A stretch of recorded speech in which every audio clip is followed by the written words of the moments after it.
Hello and welcome to Wisdom Trek. This is Guthrie Chamberlain and I'm your guide to wisdom and creating a living legacy. Thank you for joining us for our 7-day-a-week, 7 Minutes of Wisdom podcast. This is day 126 of our trek, and yesterday was day 2 of 5 on the trail of our reality, which is based on our beliefs. As we mentioned yesterday, we are wonderfully created. We have a vast capacity to create our reality through our paradigms or our belief systems. It is so crucial that our belief system is based on a solid foundation of truth. This is day 3 of 5 on our exploration into the concept that our beliefs create our reality. If you miss any of these episodes, make sure that you go back and listen to them all so that you'll get a complete picture.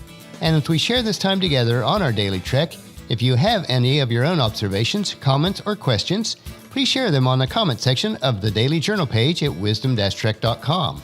We are recording our podcast from our studios at the Big House in Marietta, Ohio. I was able to finish the dining room floor with 2 coats of polyurethane. Please check out today's pictures on Wisdom Trek's journal pages, and I would encourage you to check out the journal each day on wisdom-trek.com, where I include related pictures and tweetable quotes. We also had a big blessing today as we attended our nephew Caleb's wedding in Logan, Ohio. He and his new bride, Michelle, will be living in Chicago, where Caleb is an architect and Michelle is an accountant. It was a beautiful wedding, and we had a great time together with family. I have been so blessed to have a close family where we can share these times together. But now it's time to break camp for today and head back out on our trail for day 3 of 5 on the reality trail. And as we start out, I would like to ask you a question. Why is it when 2 people can see and experience the exact same situation at the same time, but then have 2 completely interpretations or reactions? Which response is true? Both are reality and the person that experiences it. This example supports what we have been exploring the past couple of days, that our beliefs about our world create our own reality. This reality is personal to us. On a subconscious level, each of us are convinced that our beliefs are both true and accurate. After all, they must be correct. Otherwise, why would we choose to believe them, right? Here's how the dictionary defines belief. It's an acceptance by the mind that something is true or real, often underpinned by an emotional or spiritual sense of certainty. On the first day of our current trek, we talked about how our beliefs provide a structured process through which we evaluate everything in our lives. And yesterday, we saw how our beliefs become the foundation for our internal map of our reality. Today, it's time to take a closer look how we subconsciously alter the meaning of our experiences and relationships to make sure that they fit to our map. We will also discuss how we attract people and situations into our lives in an effort to verify the accuracy of our version of reality. And as a Christ follower, it is hard sometimes to question the beliefs that I was taught from childhood. It is important that we make sure that our beliefs are grounded on biblical truth and not the interpretation of someone else that we have just blindly accepted.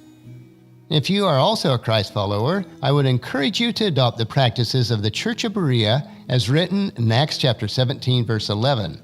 And the people of Berea were more open-minded than those in Thessalonica, and they listened eagerly to Paul's message. Then they searched the scriptures day after day to see if Paul and Silas were teaching the truth. So for day 3, we want to look at the subject of defending your beliefs. Do you know what the granddaddy of all human emotions is? Every person on the planet has inherited an insatiable desire to feel loved, safe, and secure. Efforts to fill this desire shape the actions of individuals and the course of world events. This is why we are subconsciously programmed to make sure that our reality fits our core beliefs about who we are and what we deserve. When our perception of the world validates our beliefs, we feel secure in the fact that our view is a correct one. So we have 3 points we want to look at today with this. And the first one is this: limiting or empowering? It doesn't matter.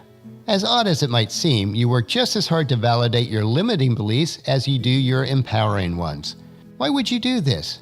Remember, the process takes place on the subconscious level. Your subconscious does not analyze a belief to see if it's appropriate or not. It just bends reality to make it fit. Do you see the possible consequences here to your sense of self-worth? If your limiting beliefs seem to be supported by every experience, how likely are you to overcome those beliefs?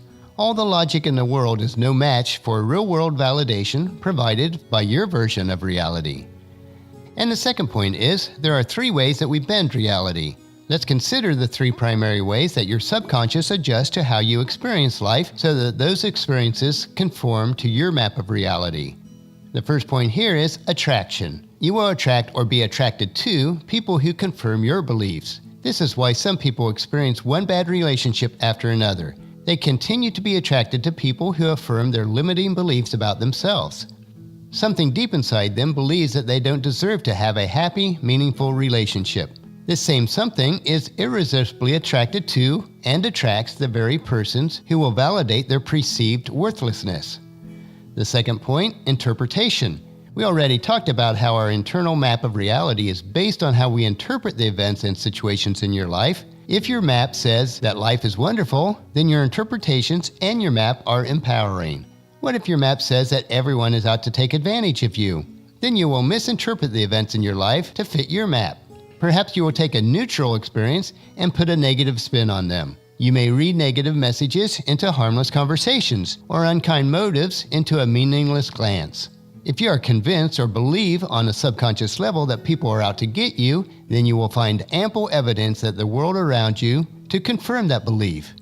And the third point is denial. What if you do believe that nobody likes you, and then someone starts being kind and treating you like a friend?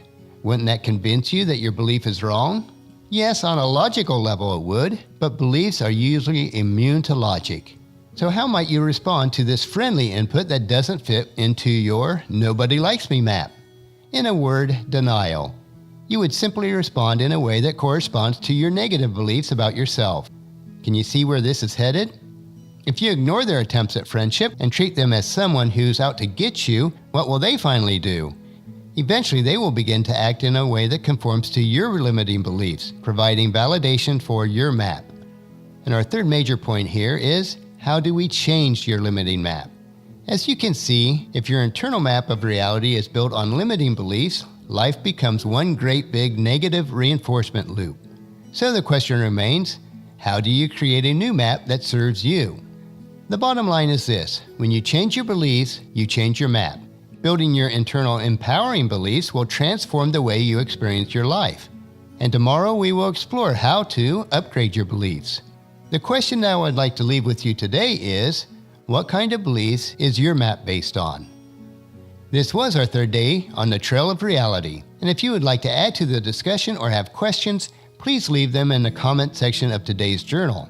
In order to learn more about how our beliefs create our reality, join us tomorrow for another day of Wisdom Trek, Creating a Legacy, as we explore upgrading your beliefs. And that'll finish our podcast for today. Remember to listen to your daily dose of wisdom at wisdom-trek.com, or you can subscribe at iTunes, Stitcher, SoundCloud, Spreaker, or YouTube. And if you subscribe, the episodes will be downloaded to you automatically each day. I would really appreciate it if you would help Wisdom Trek grow by sharing Wisdom Trek with your family and friends through either email, Facebook, or Twitter so that they can come along with us each day. The journal for today's trek can be found at wisdom-trek.com, and I want to thank you so much for allowing me to be your guide, your mentor, but most importantly, your friend as I serve you through this Wisdom Trek podcast and journal each day.